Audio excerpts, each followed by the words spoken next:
Wala nang maraming paligoy-ligoy pa, diretso sa punto na. Maiksi lang ang komentaryo, pero diretso sa punto. Maraming kuro-kuro, may tiwali, may totoo. Dito, sa Puntong Diretso tayo. Punto Diretso. Ito pa ngayon mga kabunyog, mga kababayan. May bago pang dineclare si Congresswoman Beatrix Luistro sa press con kanina. Ito mga kabunyog. Sabi ni Congresswoman Beatrix Luistro, ang kailangan na botoan niya, ang kailangan na lang na boto para makonvict si Sara ay hindi na 16. Hindi na umano 16, mga kabunyog. Yan ang paninindigan ni Congresswoman Beatrix Luistro. Sabi ni Congresswoman Beatrix Luistro, ano na lang, 15. Tingnan nyo mga kabunyog. Luistro, required votes para mapatalsik si VP Sara, dapat 15 na lang. Yan. Po sa gilid. Kung sabi ni Senator Lacson, only the prosecution and the defense can make a motion to reduce the threshold of 16 votes to convict an impeachable officer, in this case, Vice President Sara Duterte. Does the House prosecution team intend to make such motion para bawasan yung threshold na 16 votes to convict? We have not actually discussed about that as being a team, no? But I have expressed my position already that concerning the threshold for the purpose of conviction, it is important to realize that the Constitution and the laws are evolving. Why do I say that? Because the Constitution should be responding to the demands of time, just like any other law, no? And very enlightening itong nangyaring change of leadership sa Senado because it invited our attention to look into the doctrine behind Avellino versus Cuenco na in several occasions ay na-practice na rin ng Senate at nagkaroon na rin ng mga succeeding Supreme Court decisions along the same line, no? So, ang sa akin naman, let us anchor also our position on the mandate of the Constitution. Bakit tayo may mga senador? Primarily, the purpose is to represent the interest of the Filipino people. Kung ang ating senador ay nakakulong, nagtatago, nasa ospital, or nasa abroad. Ito yung tinatawag ni Avellino versus Cuenco na beyond the coercive power of the Senate.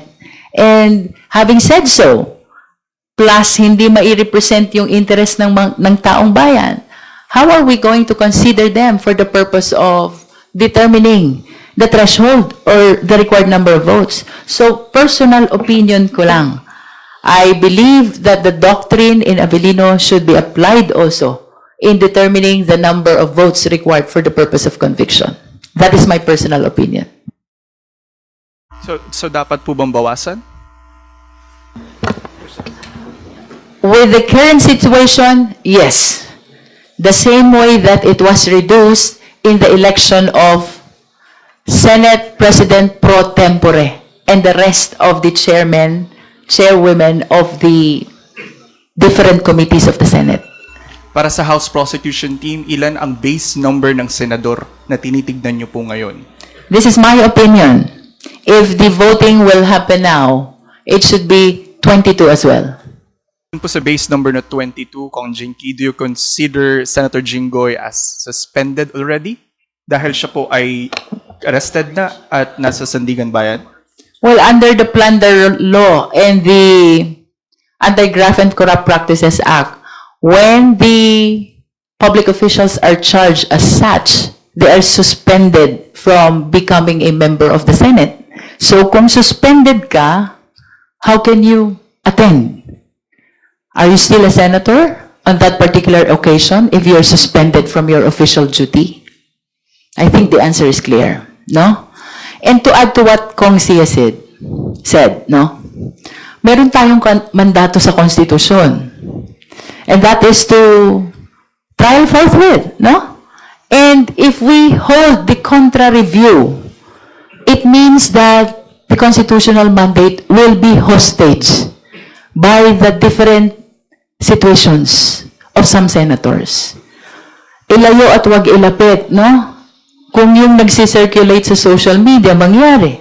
Sabihin natin 8 or 9 will be having their cases in court, no? Masususpend as provided in the Plunder Law and the Anti-Graft and Corrupt Practices Act. The required threshold is 16. So that will mean that it will paralyze the accountability mechanism. And we know, of course, that the Constitution is paramount.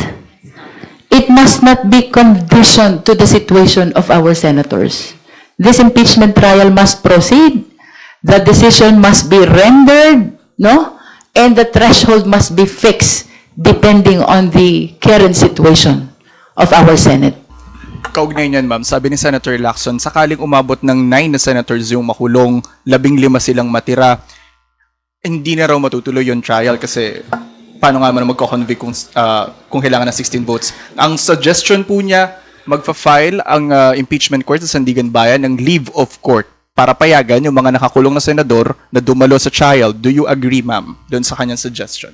Well, my perspective is from the point of view that it is the Senate which has jurisdiction. We cannot speak for the Sandigan, we cannot speak for the Ombudsman, no? Of course, from the perspective of Senate yan, yung nag-hold ng impeachment trial, at hindi naman nila pwede basta panghimasukan what will be the decision of the Sandigan Bayan. I think it will be more appropriate to follow the doctrine of Avellino. After all, ibabalik ko dun sa mandato ng saligang batas. Dapat ang mga senador mag-represent ng interest ng sambayan ng Pilipino during that impeachment trial. And if you are detained, if you are in hiding, the question is, are you representing the interest of the Filipino? When in fact, you cannot attend because of your personal dilemma, no? So, we cannot subordinate the constitutional mandate to the situation in the Senate. Constitution is paramount, therefore, it must be interpreted in a way to give light to the implementation of the constitutional mandate. 15 na lang daw mga kabunyog, mga kababayan. Ayon kay Congresswoman, Beatrix Luistro, 15 na lang daw ang kailangan na boto, hindi na 16. Bakit 15? Bakit 15 ang paliwanag ni Congresswoman Beatrix Luistro? Kasi sabi niya ganito. Ganito ang paliwanag niya. Si Jinggoy Estrada, yan sabi sa Plunder Law at sa Anti-Graft and Corrupt Practices Act, kapag na-filean sila ng kaso, suspended din sila sa pagiging senador. Totoo naman yan, mga kabunyo. Ang ating Anti-Graft and Corrupt Practices Act at saka ang ating Anti-Plunder Law nakalagay doon, kapag ang isang public official ay nakasuhan, kaso lang hindi pa convicted, nakasuhan lang, nakasuhan sa korte, hindi sa DOJ, hindi sa piskal, sa korte. Kapag nakasuhan na sa korte, habang nililitis pa, pending pa ang trial, siya ay suspendido muna sa kanyang posisyon. So, ibig sabihin, kung senador ka, suspended ka sa pagiging senador. Malinaw yan sa Anti-Graft and Corrupt Practices Act.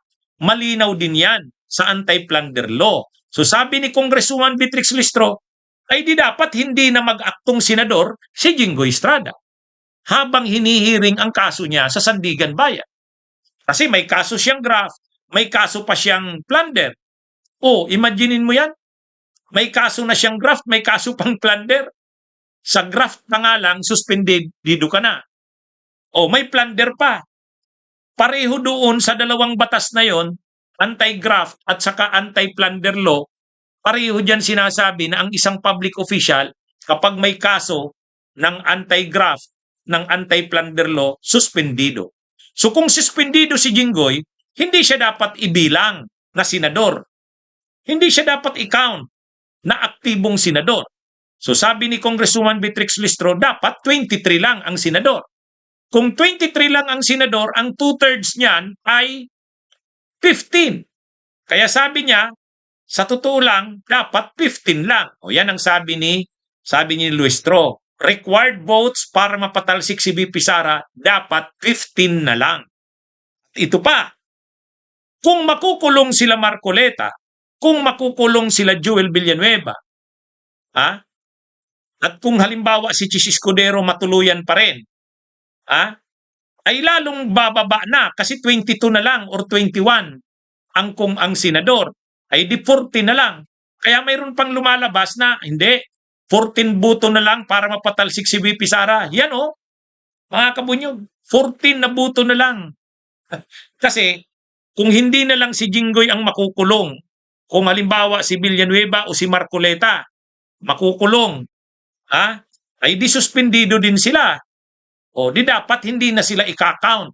Kaya yung 2/3 of all members of the Senate, 2/3 of all members of the Senate, ang all members of the Senate, yung active. Yung suspendido, hindi ka dapat counted kasi kung suspended ka nga eh. Di ba? Mga kabunyog, mga kababayan, yan ang paliwanag ni Congresswoman Beatrix Listro. Kaya, kung madadagdagan pa ang makukulong, halimbawa si Marcoleta makukulong, masususpendi rin yan. Pag nasuspindi yan, nasuspindi si Jinggoy, kung 22 na lang ang senador o 21. O di ang na lang yan, 14, 2/3 na ang 14. Kaya darating ang sabi ni Congresswoman Beatrix Listro, kailangan niyang i-consider na ang kakailanganing boto para makonvict si Sara ay mababawasan. Pwedeng 15 or 14, hindi na 16. So yan mga kabunyog, mga kababayan. Dapat i-stop ang salary kasi suspended ka eh. Suspended yun. Pero ganito naman ang ruling dyan, mga kabunyog. Ganito ang ruling, ganito naman ang sabi sa batas. Kapag na-acquit ka naman, yung sweldo mo nung panahong nililitis ka, ibabalik sa'yo. Yan yung dyan. Kumbaga, pag napatunayan na quitted ka, na yan? Yung sweldo mo na hindi na ibigay sa'yo nung panahong suspendido ka, ibibigay ulit sa'yo. Yan ang nakalagay dyan. Parang lalabas niyan, back wages. Back wages. So yan mga kabunyog. So, ito ngayon ang isang contentious issue. Medyo magulo tong issue na to. Kasi ang sinasabi nila Congresswoman Beatrix Listro, mababawasan ang botong kailangan para i-convict si Sara. Hindi na siya 16. Pwedeng 15 siya, pwede pang ang 14. Yan ang medyo mabigat yan. Medyo mabigat yang ganyan. Hindi lang naman si Congresswoman Beatrix Listro ang nagsasabi niya. Si Congressman Joel Chua, na member din ng prosecution, ganun din ang kanyang pananaw. Si retired Senior Associate Justice Carpio, ganun din ang pananaw niya. Sabi nila, hindi na 16 ang magiging kailangan na boto para makonvict si Sara. Hindi na. Kasi mababawasan yung members ng Senate. Mababawasan. Yung sinasabing 2/3 of all members of Senate, mababawasan. O yan mga kabunyog, mga kababayan. Na ito? Kumbaga, yan yung Pero siyempre, si Jinggoy Estrada naglabas na ng statement. Sabi ni Jinggoy Estrada, hindi daw totoo yan. Wala pa naman daw declaration ang korte. Kaya sabi ni Jinggoy Estrada, makakaupo pa rin siyang member ng impeachment court. Sabi niya. Sabi ni Jinggoy, so sino ang tama? Sino ang tama? Iba-ibang opinion. Iba-ibang opinion. Bunyog, bunyog, halikan na kasama ka. Bunyog, kapag buklod ay may pag-asa. Luzon, Visayas Visayas, Mindanao, isa ang pananaw. Sa bagong Pilipinas ang bunyog isisigaw. Bunyog, bunyog, bunyog.